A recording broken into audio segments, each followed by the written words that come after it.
ជំរាបសួរបងប្អូនទាំងអស់គ្នាវីដេអូនេះខ្ញុំថតចេញពីប្រាសាទមេបុណ្យខាងលិចដែលស្ថិតនៅចំកណ្ដាលបារាយណ៍ខាងលិចឬក៏បងប្អូនយើងខ្លះហៅថាបារាយណ៍ទឹកថ្លាហើយ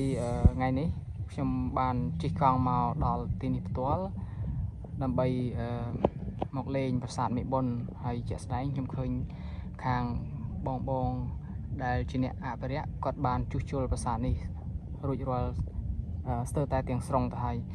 ប៉ុន្តែដោយសារមានចំណុចខ្លះគាត់ត្រូវបំពេញបន្ថែមអញ្ចឹងបច្ចុប្បន្នគឺពួកគាត់អត់ទាន់បានឲ្យយើងចូលទៅប្រាសាទមេកណ្ដាលទេហើយខ្ញុំសូមបញ្ជាក់បន្តិចថាប្រាសាទមេបុណ្យខាងលិចនេះគឺជាប្រាសាទសំខាន់មួយដែលបានបន្សល់ទុកតាំងពីសម័យអង្គរមកតាមពិតទៅឥឡូវនេះខ្ញុំចេញទៅវិញហើយបងប្អូនប្រាសាទនៅក្រោយខ្ញុំនោះហើយមកដល់នេះខ្ញុំចង់ជម្រាបបងប្អូនតាក់ទងជាមួយនឹងផ្លូវបើសិនជាបងប្អូនចង់មកបងប្អូនមានជម្រើសពីរជម្រើសទី1បងប្អូនជិះតាមវត្តស្វាយរមៀតបងប្អូនឆ្ងាយបងប្អូនវត្តស្វាយរមៀតនៅនោះជិះតាមវត្តស្វាយរមៀតហើយបងប្អូនអាចជិះឡានក៏បានជិះកង់ក៏បានជិះម៉ូតូក៏បានដែរបច្ចុប្បន្នប៉ុន្តែខ្លាចតែមានភ្លៀងច្រើនប៉ុន្តែខ្ញុំគិតថាវាមិនអីទេគ្រាន់តែវាពិបាកព្រោះដីខ្សាច់វារៀងពិបាកតិចយើងជិះម៉ូតូជិះកង់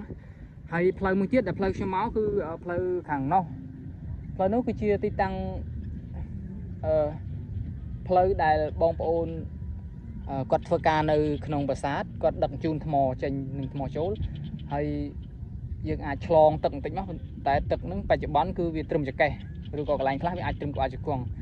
បើសិនជាយើងចង់ដឹងថាទឹកមកជួរណារយៈយើងសួរកូនក្មេងតូចដែលគាត់នៅនឹងទៅឲ្យគាត់ជូនមកយើងអាចជិះម៉ូតូឬក៏ជិះឡានមកឈប់ដូចគាត់ទៅហើយបងប្អូនអាច